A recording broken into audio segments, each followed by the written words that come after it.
Good afternoon. I want to begin by thanking Prime Minister Abbott, the people of Brisbane, and the people of Australia for being such extraordinary hosts for the G20. All the arrangements were terrific, and as always, the people of Australia could not have been friendlier and better organized. So I very much appreciate everything that you've done. We had a lot of good discussions during the course of the G20, but as our Australian friends say, this wasn't just a good old chin wag. I really love that expression. It was a productive summit, and so I want to thank Tony for his leadership, and the people of Brisbane truly did shine throughout this process with their hospitality. This is the final day of a trip that has taken me across the Asia-Pacific, a visit that comes against the backdrop of America's renewed economic strength. The United States is in the longest stretch of uninterrupted private sector job growth in its history. Over the last few years, we put more people back to work than all the other advanced economies combined. And this growing economic strength at home set the stage for the progress that we have made on this trip. It's been a good week for American leadership and for American workers. We made important progress in our efforts to open markets to U.S. goods and to boost the exports that support American jobs. We continue to make progress towards the Trans-Pacific Partnership, our agreement with China to extend visas for business people, tourists, and students is going to boost tourism, grow our two economies, and create jobs for Americans and Chinese alike. We also agreed with China to pursue a bilateral investment treaty, as well as agreeing on an approach to the information technology agreement that is estimated would support some 60,000 American jobs. And here at the G20, China committed to greater transparency on its economic data, including its foreign exchange reserves. And this is a step toward the market-driven exchange rate that we've been pushing for, because it would promote a level playing field for American businesses and American workers. Here in Brisbane, all the G20 countries announced strategies to increase growth and put people back to work, including a new initiative to support jobs by building infrastructure. Our nations made commitments that could bring another 100 million women into our collective workforce. We took new steps towards strengthening our banks, closing tax loopholes for multinational companies, and stopping tax evaders and criminals from hiding behind shell companies. And these were all very specific provisions. These were not just goals that were set without any substance behind them. We have made very concrete progress during the course of the last several G20 sessions in preventing companies from avoiding the taxes that they owe in their home countries, including the United States, and making sure that we've got a financial system that's more stable and that can allow a bank to fail without taxpayers having to bail them out. Meanwhile, the breakthrough that the United States achieved with India this week allows for a resumption of talks on a global trade deal that would mean more growth and prosperity for all of us. This week, we also took historic steps in the fight against climate change. The ambitious new goal that I announced in Beijing will double the pace at which America reduces its carbon pollution while growing our economy and creating jobs, strengthening our energy security, and putting us on the path to a low-carbon future. Combined with China's commitment, China for the first time committed to slowing and then peaking and then reversing the course of its emissions, we're showing that there's no excuse for other nations to come together, both developed and developing, to achieve a strong global climate agreement next year. The $3 billion contribution to the Green Climate Fund that I announced yesterday will help developing nations deal with climate change, reduce their carbon pollution, and invest in clean energy. I want to commend, by the way, Prime Minister Abe and Japan for their $1.5 billion pledge to the fund. And following the steps we've taken in the United States, many of the G20 countries agreed to work to improve the efficiency of heavy-duty vehicles, which would be another major step in reducing emissions. And finally, I'm pleased that more nations are stepping up and joining the United States in the effort to end the Ebola epidemic in West Africa. Coming on the heels of our global health security agenda in the United States, the G20 countries committed to helping nations like those in West Africa to build their capacity to prevent, detect, and respond to future outbreaks before they become epidemics. So from trade to climate change to the fight against Ebola, this was a strong week for American leadership. And the results will be more jobs for the American people, historic steps towards a cleaner and healthier planet, and progress towards saving lives, not just in West Africa, but eventually in other places. If you ask me, I'd say that's a pretty good week. The American people can be proud of the progress that we've made. I intend to build on that momentum when I return home tomorrow. And with that, I am going to take a few questions. I've got my cheat sheet here. And we're going to start with Matt Spitalnik of Reuters. Thank you, Mr. President. Some of your fellow G20 leaders took an in-your-face approach with President Putin. You had conversations... I'm sorry, with President? With President Putin. Oh, I see. Took a kind of confrontational approach to him.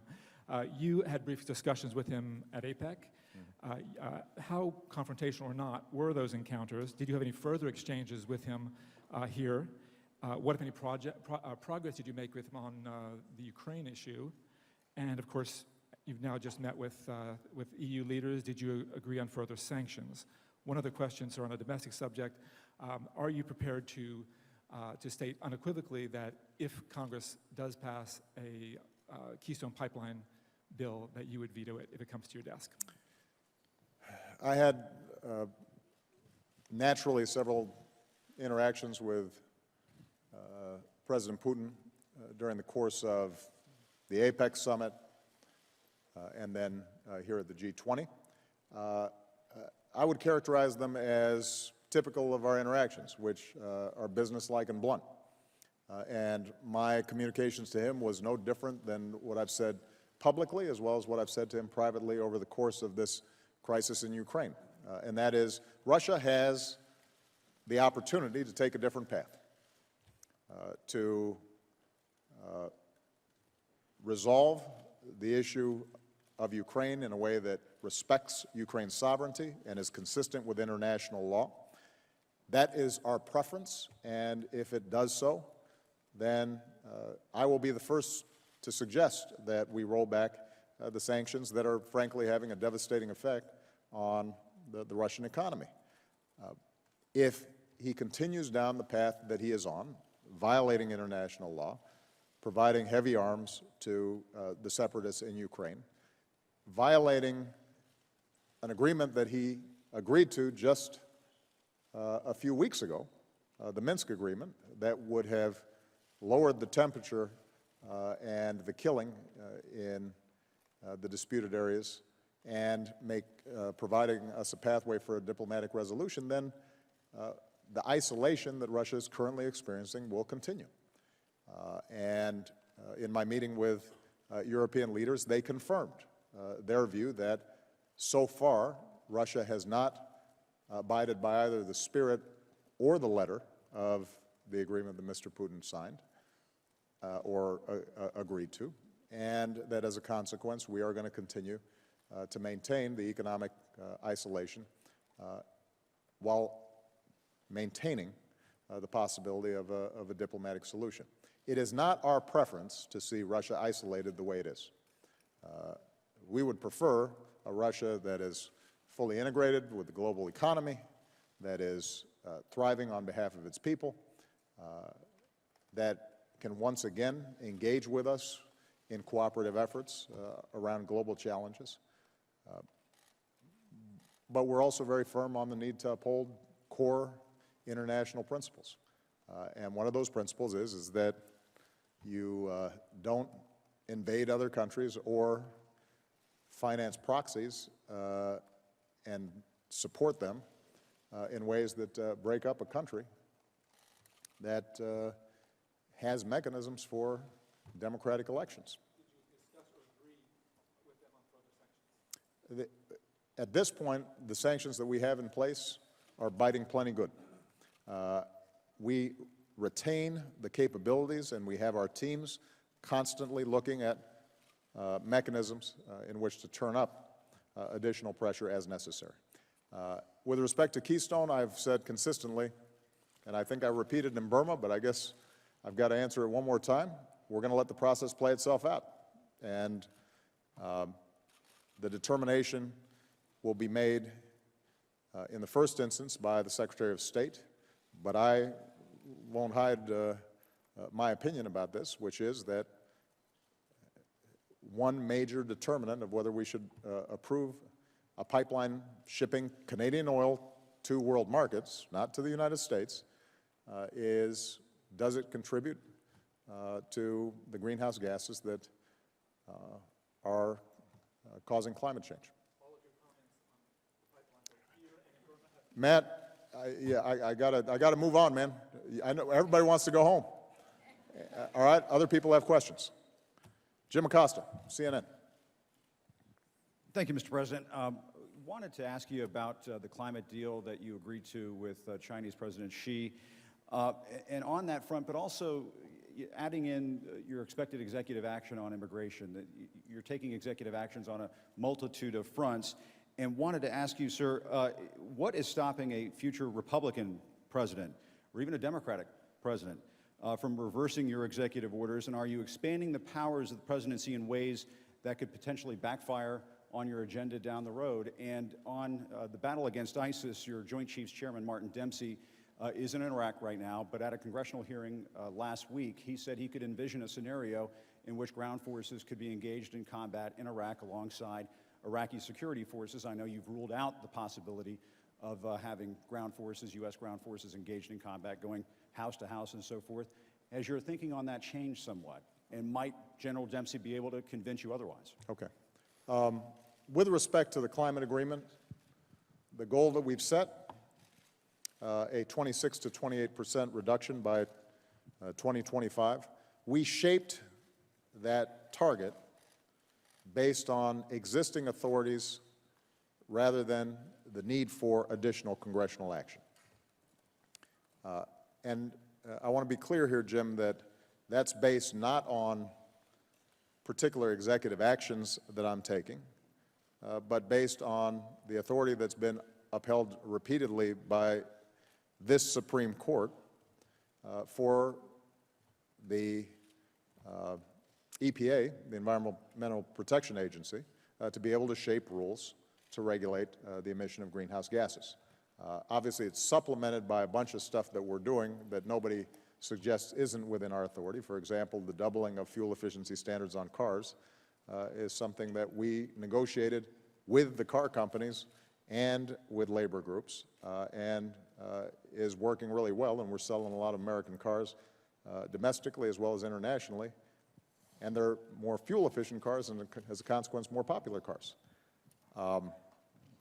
With respect to executive actions generally, the record will show that I have actually taken fewer executive actions than my predecessors. Nobody disputes that. What I think has changed is the reaction of some of my friends in Congress to exercising what are normal and, frankly, fairly typical exercises of presidential authority. You are absolutely right that the very nature of an executive action means that a future president could reverse those actions. But that's always been true. That was true when I came into office. If President Bush had a bunch of executive actions that he had signed, it was part of my authority to reverse them. That's why, for example, on immigration reform, it continues to be my great preference to see Congress pass comprehensive legislation, because that is not reversed by a future president. It would have to be reversed by a future Congress. That's part of the reason why I've argued consistently that we're better off if we can get a comprehensive deal through Congress. That's why I showed extraordinary patience with Congress in trying to work a bipartisan deal. That's why I was so encouraged when the Senate produced a bipartisan immigration deal, and why I waited for over a year for Speaker Boehner to call that bipartisan bill in the House. But as I've said before, I can't wait in perpetuity when I have authorities that, at least for the next 2 years, can improve the system. can allow us to shift more resources to the border rather than separating families, improve the legal immigration system. I would be derelict in my duties if I did not try to improve a system that everybody acknowledges is broken. And with respect to Syria, Chairman Dempsey, I think, has consistently said in all his testimony, and I would expect him to always do this, to give me his best military advice and to not be constrained by politics. And he has not advised me that I should be sending U.S. troops to fight. What he said in testimony, and what I suspect he'll always say, is that, yes, there are circumstances in which he could envision the deployment of U.S. troops. That's true everywhere, by the way. That's his job, is to think about various contingencies. And yes, there are always circumstances in which the United States might need to deploy U.S. ground troops. If we discovered that ISIL had gotten possession of a nuclear weapon and we had to run an operation to get it out of their hands, then yes, you can anticipate that not only would Chairman Dempsey recommend me sending U.S. ground troops to get that weapon out of their hands, but I would order it. So the question just ends up being, what are those circumstances? I'm not going to speculate on those. Right now, we're moving forward in conjunction with outstanding allies like Australia in training Iraqi security forces to do their job on the ground. The current scenario, your thinking on that has not changed. My thinking has not changed currently. Ed Henry of Fox. Thank you. One question, I promise. That's great. All right. At your Burma town hall a couple days ago, you tried to inspire young leaders by saying governments need to be held accountable and be responsive to the people. I wonder how you square that with your former advisor, Jonathan Gruber, claiming you were not transparent about the health law because, in his words, the American people, the voters, are stupid. Did you mislead Americans about the taxes, about keeping your plan, in order to get the bill passed? No, I did not. I just heard about this. I get well briefed before I come out here. The fact that some advisor who never worked on our staff expressed an opinion that I completely disagree with in terms of the voters is no reflection on the actual process that was run. We had a year-long debate, Ed. I mean, go back and look at your stories. The one thing we can't say is that we did not have a lengthy debate about health care in the United States of America, or that it was not adequately covered. I mean, I would just advise all of every press outlet here, go back and pull up every clip, every story, and I think it's fair to say that there was not a provision in the health care law that was not extensively debated and was fully transparent. Now, there were folks who disagreed with some of these various positions. It was a tough debate. But the good news is, and I know this wasn't part of your question, but since some folks back home who don't have health insurance may be watching, open enrollment just started, which means that those who did not take advantage of the marketplaces the first time around, they've got another chance to sign up for affordable health care. They may be eligible for a tax credit. So far, there were over 500,000 successful logins on the first day. Healthcare.gov works really well now. 1.2 million people used the window shopping function since Sunday. There were 23,000 applications completed in just the first 8 hours and tens of thousands more throughout the day. Healthcare is working. More than 10 million people have already gotten health insurance. Millions more are eligible. And contrary to some of the predictions of the naysayers, not only is the program working, but we've actually seen healthcare inflation lower than it's been in 50 years, which is contributing to us reducing the deficit and has the effect of making premiums for families lower than they otherwise would have been if they have health insurance. All right? Kristen Welker. Thank you, Mr. President. I'd like to ask you again about Syria. When you were recently asked about the U.S. campaign against ISIS, you said, quote, "It's too early to say whether we are winning." You went on to say, "This is going to be a long-term plan." There are now reports that you have ordered a review of your entire Syria policy. So I'd like to put the question to you today. Are you currently recalibrating your policy in Syria, and does that include plans to remove President Bashar al-Assad? And was it a miscalculation not to focus on the removal of Assad initially? Thank you.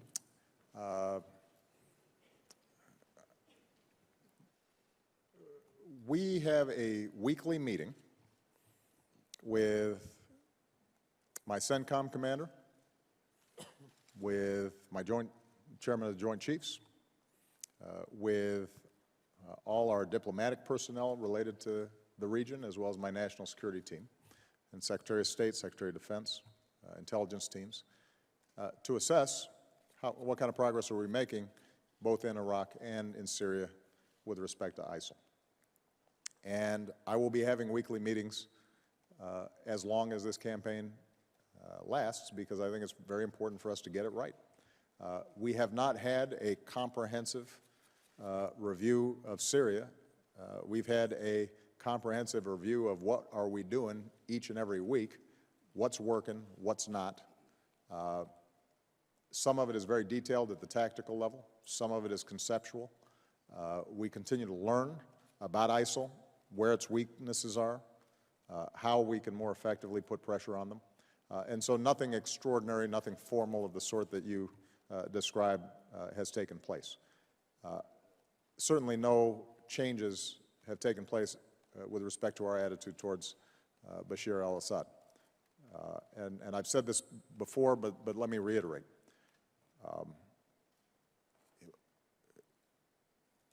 Assad has ruthlessly murdered hundreds of thousands of his citizens, and as a consequence has completely lost legitimacy with the majority of the country.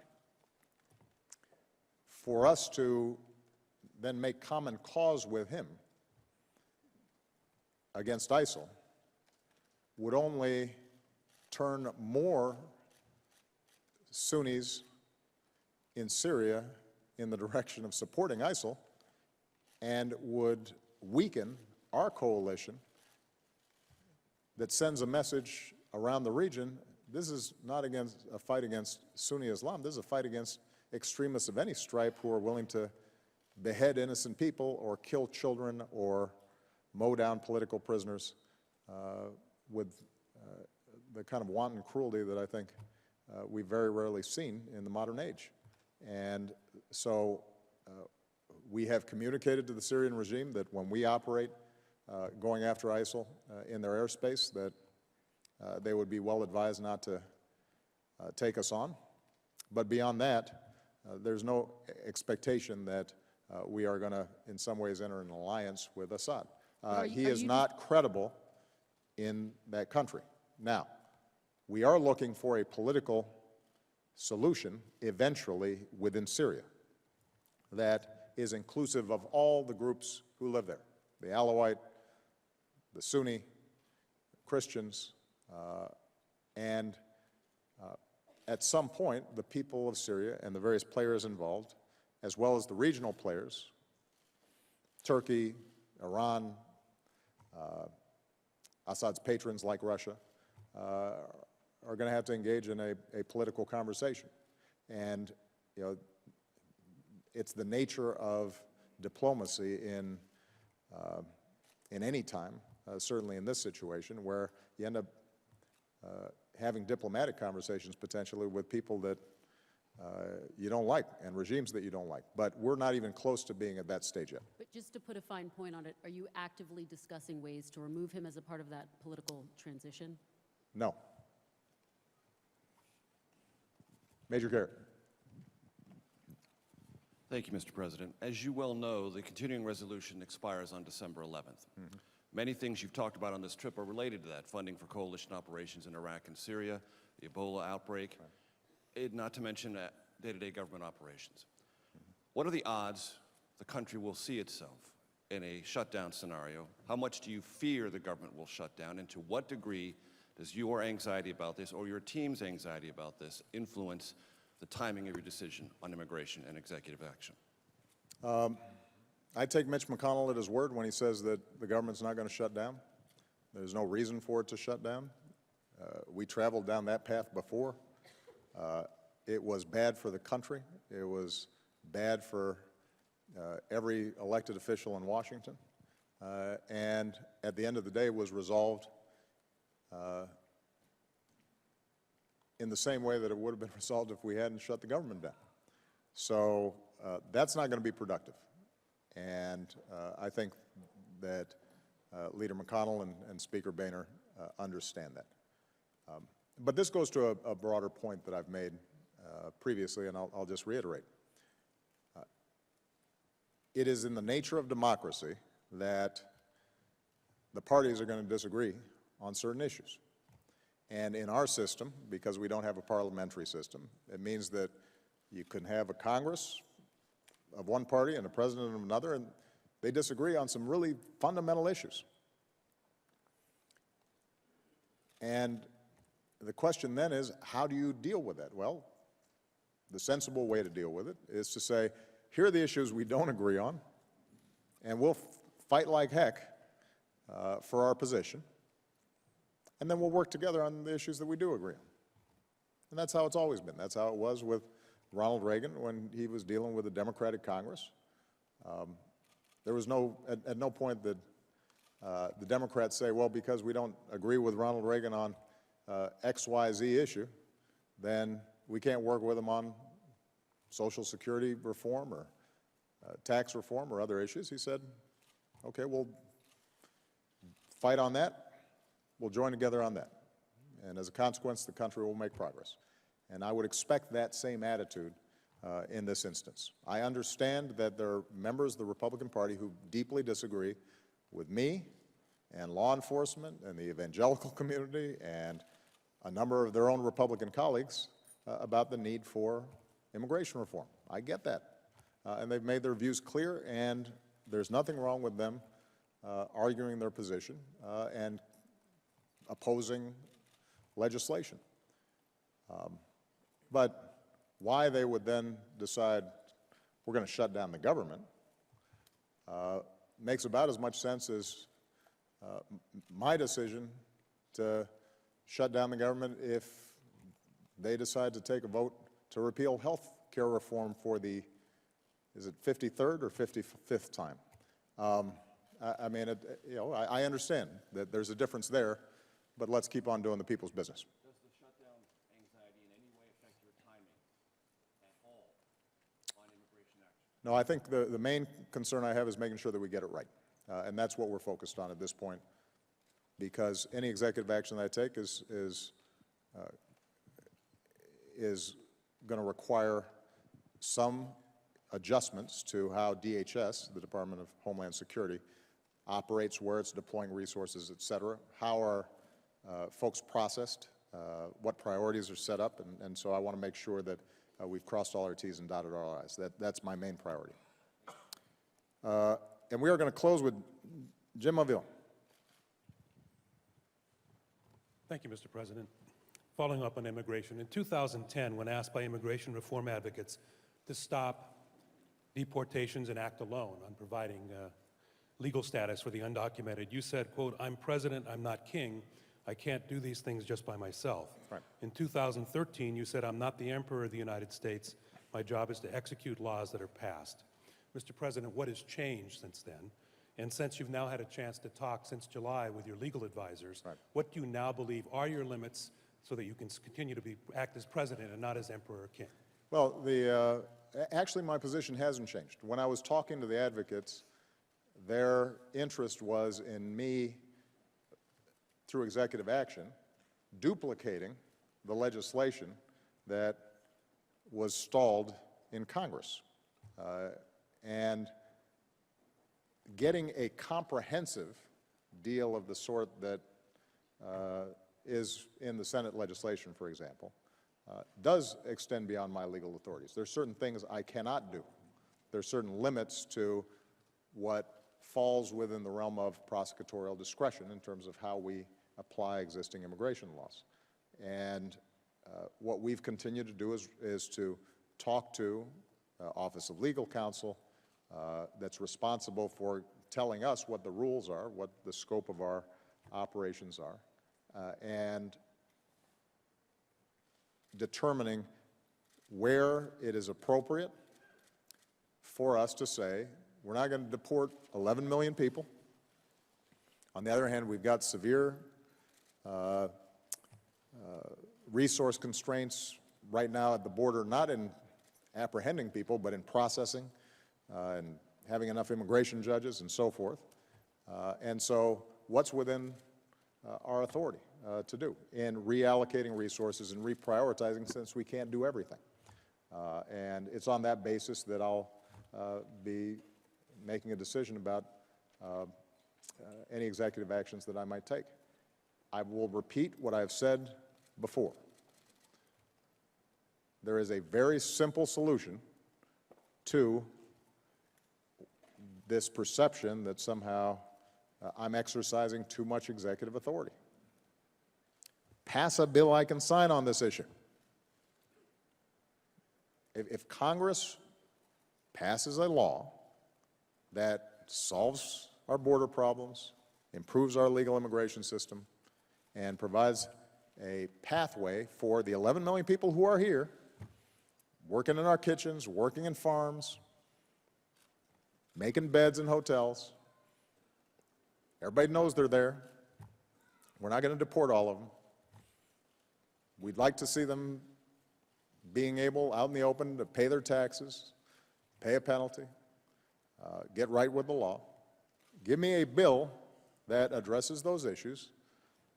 I'll be the first one to sign it, and metaphorically, I'll crumple up whatever executive actions that we take, and we'll toss them in the wastebasket, because we will now have a law that addresses these issues. But in those 5 months, sir, since you said you were going to act, Yeah.